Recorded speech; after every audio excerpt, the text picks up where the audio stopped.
My name is David White. I work for Lothian and Borders Fire and Rescue as a communications officer for the creative. They always expect me to be a firefighter, and then they think, you're a wee bit small for a firefighter, aren't you? And then I have to explain what a graphic designer does in the fire brigade, and that in fact the fire brigade uses communication in all sorts of ways, both internally and externally. People need to know about the dangers of fire all the time, so they need a graphic designer, unless they're going to exist on just A4 sheets that are typed up by secretaries. You need a graphic designer to produce quality visual work. From a very early age, I was drawing all the time, but particularly drawing things that are of use, not necessarily just artwork, but things that are of use all around us, the graphic environment, as they call it.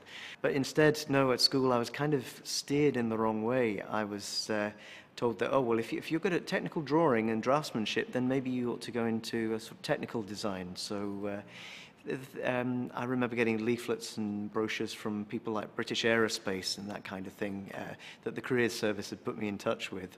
And then one time I got a bit of advice, and this chap's friend's father said, well, if it's going to make you miserable, why do it? If you're going to spend the next 2 years doing mathematics and technical drawing that you're not really actually enjoying, then why do it? Why make yourself miserable? And that was a fantastic piece of advice that I would pass on definitely to anyone.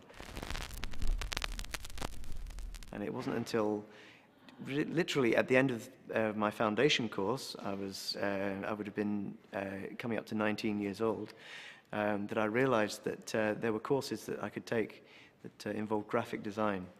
And I found at Trent Polytechnic, which is now Trent University, and they did this fantastic course called Information Graphic Design.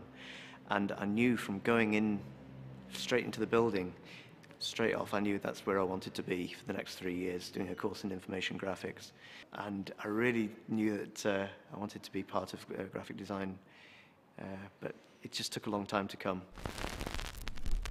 I've been with Lothian Borders Fire and Rescue for 15 years now, and I've just been doing this heading up a team job for 1 year. Prior to that, I was working here as purely a graphic designer, and before that, I worked as a freelance graphic designer in Edinburgh for 2 or 3 years.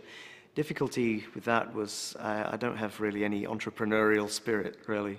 It's great being your own boss. It's fantastic, and you can work the hours that you want, take a day off without anybody being bothered about it.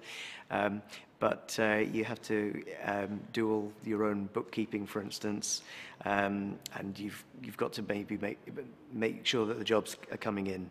So I would approach design agencies asking them if they have any overspill work. But there is a lot to be said for freelancing, but I think you do need an entrepreneurial spirit to go with it, really. In a way, the nice thing is I'd like to just continue doing what I'm doing here at Lothian and Borders Fire and Rescue Service.